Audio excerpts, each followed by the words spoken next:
Hello and welcome to the All Monitor Brief. It's Monday, July 22nd. I'm Kristen Tolman. Today's a short segment catching you up on what you need to know on the latest headlines across the region. So let's dive right in. Vice President Kamala Harris has emerged as the likely Democratic nominee for president following President Joe Biden's decision on Sunday to drop out of the race and endorse her. Harris is seen by some observers as more critical of Israel than Biden, with similar views on Iran and other policy issues in the region. And while Harris has been vocal on the Israeli-Palestinian conflict during her tenure as vice president, she was the first U.S. official to call for an immediate ceasefire. Her views are largely in line with that of Biden's. But it's yet to be seen this week if she will meet with Prime Minister Benjamin Netanyahu of Israel as he visits in Washington addressing Congress. Turkish President Recep Tayyip Erdogan's ruling party walked back the controversial stray dog bill amid uproar from animal rights activists who have claimed that the ambiguous phasing of the text could lead to the mass culling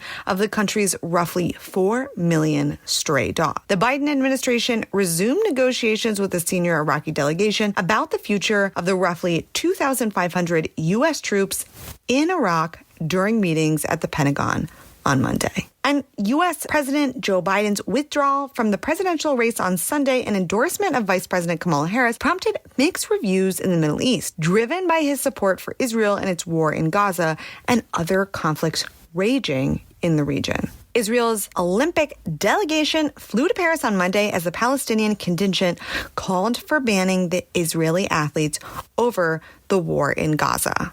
And after a long estrangement, Turkish President Recep Tayyip Erdogan and his Syrian counterpart Bashar al-Assad may be edging towards a meeting that could take place in Moscow. But analysts say normalization will likely be gradual due to thorny issues. That's it for today.